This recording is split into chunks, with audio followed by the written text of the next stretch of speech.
Well, how much home can you afford? How much? If you are looking to buy a home, what steps should you take?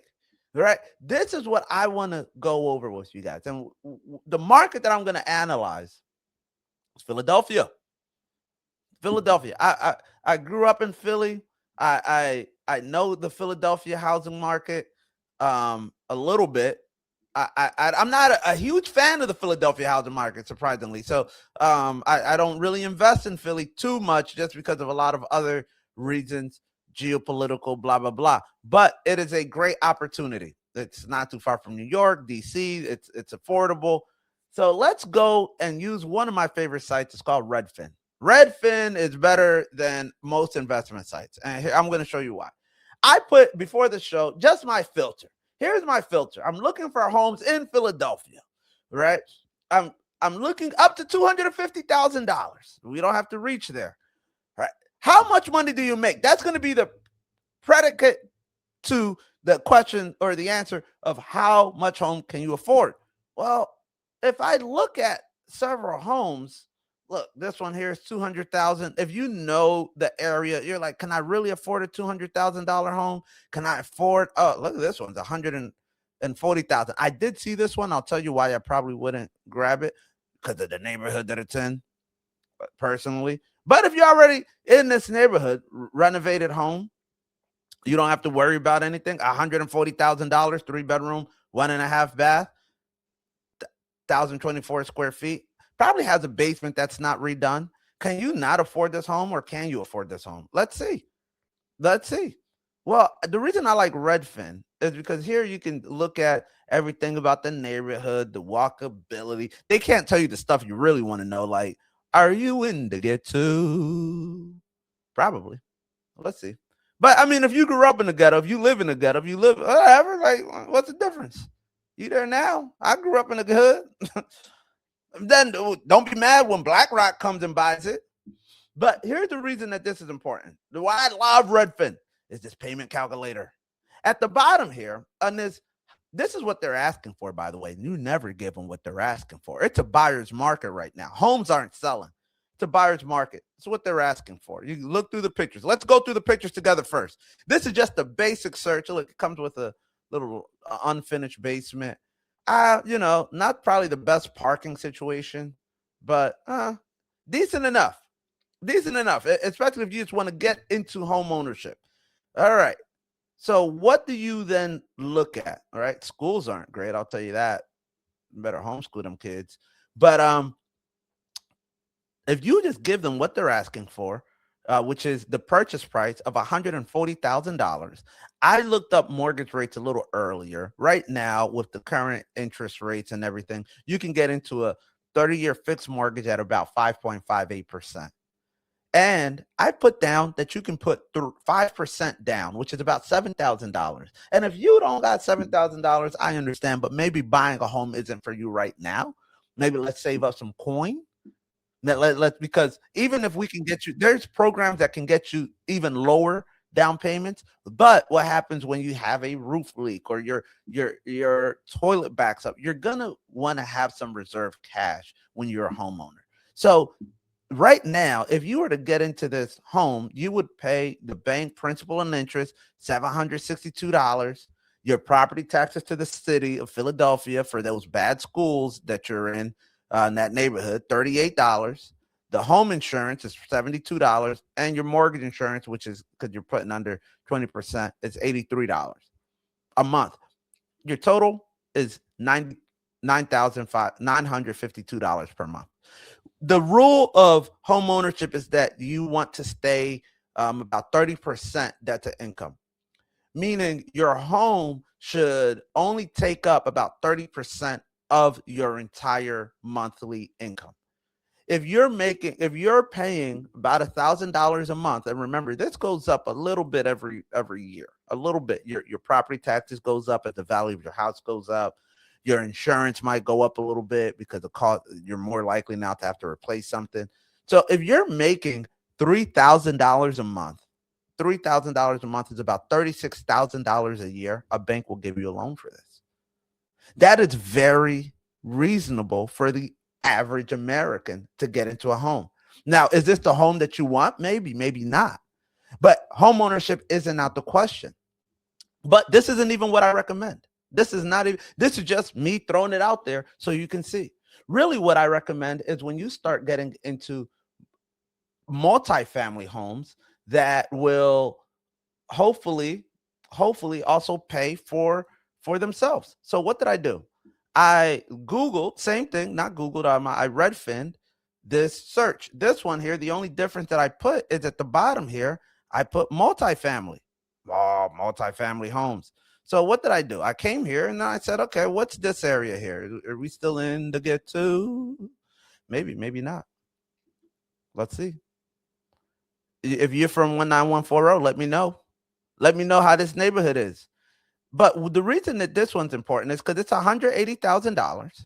And again, this is what they're asking for. Never pay asking. You're an investor now. Forget that. Tell them, as Dom that told me, it's against my religion to pay asking price. And the reason I love Redfin is because you can just request a showing. You can, they have available times to go and see the property. I think that's maybe down here somewhere. But you can request a showing and just pop up and start looking at the house. But we're gonna go right through it because you're busy. It's a busy day, and I want this to be as valuable to you. 180,000. Let's look at these pictures, folks. They got 10 pictures. The outside don't look all that great, but don't worry about it. You need some sweat equity. You need to put some work in. The last one we looked at was already done. Woo, right? That's more for if you're not a handsy person. Maybe you're a female that just don't want to deal with all that. But if you're a guy, then you told me you can't do a little paint job when your boys tell you, let's go to the courts. Nah, why don't y'all come over and help me replace this vanity? Actually, the cabinets look pretty good. The upstairs, maybe new floors, right? But you can see one unit upstairs is kind of renovated. The other unit needs some work downstairs. There's some furniture. So let's see what we're talking about here. Let's see, make sure that who we got on the line. Tell me where you guys are calling in from. So we looked at the pictures. They're not horrible. You can look at the map to see what, look, there's Cousin Supermarket. You're right down the street from a supermarket. Hunting Park and Fifth. Oh, this is my old neighborhood. Actually, this is a Hunting Park right here. But yeah, I know this neighborhood. I used to work at the restaurant on 5th Street. Ribs All Rush. You guys know. Yeah, so come on. I was here for good 15 years of my life. Never owned though. All right. But is it attainable? Here's what I'm going to show you. Yes, it is. All right. If you just pay them what they want, which you won't ever do, your monthly payment is $1,345. Let's call it $1,350 for simplicity. The same mathematics that we did. You're paying the bank the principal and interest. You have to understand what the two are. If you don't, just DM me or comment the word mortgage, and I can explain to you and break down the best way to get these. And then this is the property taxes, a little higher insurance. Like I said, it goes up a little bit based on the cost of the home. This is a 2-unit building, right? Number of units, 2. And I believe if you read the description, it says it is a duplex investment opportunity near Hunting Park. Features 2 separate units, 1 bedroom, 1 bath, currently rented at $900. The second one is vacant, 1 bedroom, a 1 bath unit. A 2-bedroom, 1 bath unit. So you know if the 1 bedroom, 1 bath is $900, the 2-bedroom, 1 bath, you can rent that for at least $1,000 or $1,200. Oh wait, Don, what did you say? The mortgage is $1,350 as it stands. So if you get into this unit, well, you need somewhere to live. You have the 2-bedroom, 2 bath. You can live. 2-bedroom, 1 bath. You can live in, and automatically. And look. All these things, I didn't even read this, but look, everything that I noticed, they highlight here, right? Like the grocery store, the neighborhood, the park, because this is what people, when they're buying houses, look for. I just have an investment trained eye, and I just start spotting things. But honestly, that's a good thing there. But this one, $900, already somebody's paying that when you move in. The first time I bought an investment property, they had a tenant in there already. When I went and I bought the house, I figured out how to get my down payment so low that I didn't really have to pay down payment. I had closing assistance. I'm going to show you this before you guys get on your way to work today. And believe it or not, I signed a paper to buy the house. They're like, Dom, this is your house now. You own it. And I happened to sign it on the first day of the month. And guess what? They are like, oh, by the way, here's your rent check from your current tenant. What? I bought a house and you guys giving me money? Yeah, I need to do this more often. It was incredible. So if you buy this house, let's get froggy with it, folks. This house has been on the market. Let's say you don't pay 180. I want to take them down because I'm an investor. Forget them people. 140. Let's go 145. Your rent is $1,082. Somebody's already paying you $900. You're living for free. And then technically most loans that you get, you just have to live there for 1 year, and then you can rent it out as well. Make sure you're not committing mortgage fraud. But you live there for 1 year, you clean it up, blah, blah, blah. Then you can rent out the top too for another $1,000. Now you're getting $1,000 in your pocket. Now you're not talking about institutional investors buying all of the houses. Now you're an investor yourself. Ooh, you're in the investment game now. So what are all these programs? Really quickly, let me go after some of these with y'all. FHA loan program. FHA loans are really first-time home buyers loans that allows people to get into these homes. What are the requirements? 3.5% down. As I was putting 5% down on ours at 7,000. Remember, it's 5%, but you can get as low as 3.5% down. What credit score do you need? 580 credit score. And then your debt to income, we were doing 30%. They'll accept the general debt to income of 43%, meaning that you don't even have to make that much to get $1,000 home. You only need to make 20 something thousand, 25,000 a year, which is a little over $12 an hour. It's not a good idea. I'm not encouraging that, but I'm telling you, it's possible. When you ask for that raise, hey boss, instead of $10 an hour this year, can I make 12? You're like, why? What? You planning on buying a house? Did you watch the Ask Dom Nat show? Your little secret. I ask for more. Ask for more than 12, please. But it's possible. And then you just have to steady income and employment history, often 2 years, required no specific income minimums, people. So that's it. That's for the FHA program. But and then let me slap another one on top of you. There's called a Home Ready program.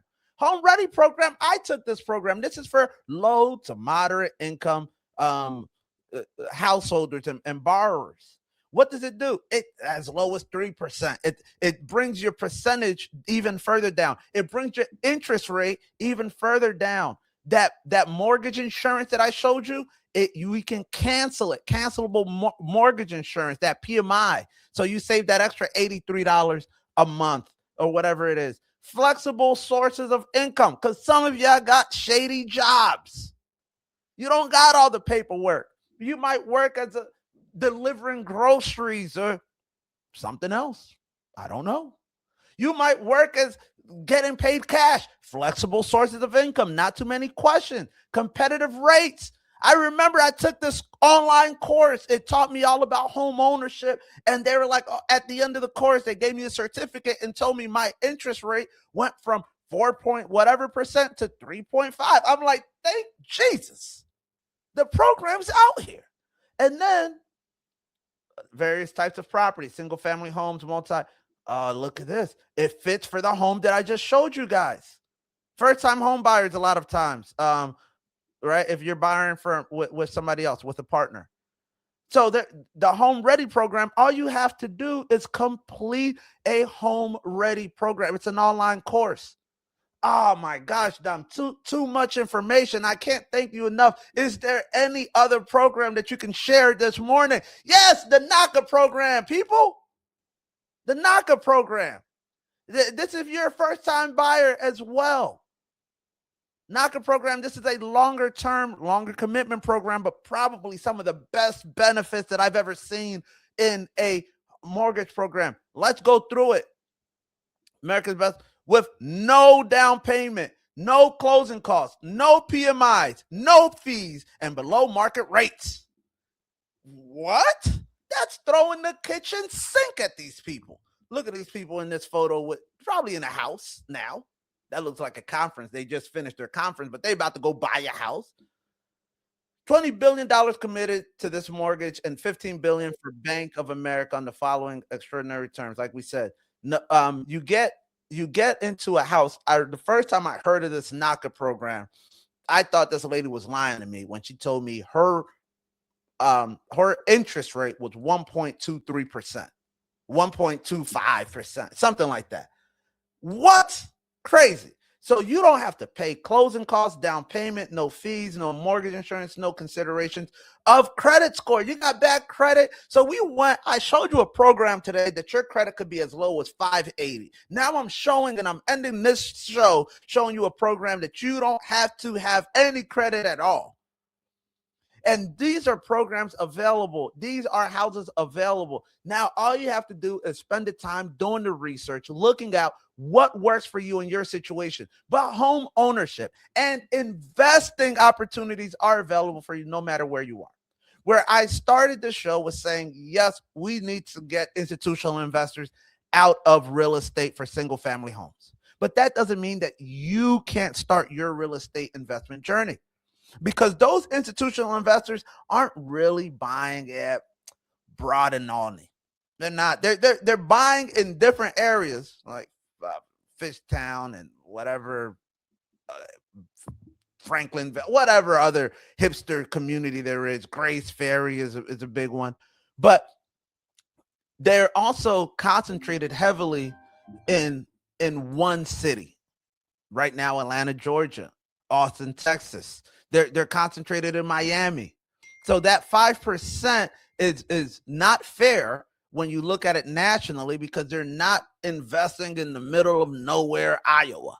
They are investing. If you're in a big city, then yes, you are feeling the squeeze of that 5% ownership of big corporations. But what did I tell you? It's all about the vibes when it comes to real estate investing. It's not all just numbers. It's all about the vibes. And why is that important? Because even though what you're going to hear is people saying, oh, this news of Trump banning institutional investing isn't that big because it's only 5% of investors that do it. It is like eating a bowl of Skittles, and you got 100 Skittles in there, but 5% of them are toxic and venomous. Ooh, some poisonous Skittles. Only 5 of them. But how comfortable would you feel eating those Skittles? Probably not very. And that's what we have in the real estate market. We have some poisonous investors and institutional investors, and we're getting them out. But that doesn't mean that you have to wait to start your real estate investment journey. If you want to know more information, if you want me to do another walkthrough of how to start real estate investment, I will go through a step-by-step. Maybe if I get enough interest, I'll just go ahead and buy the property.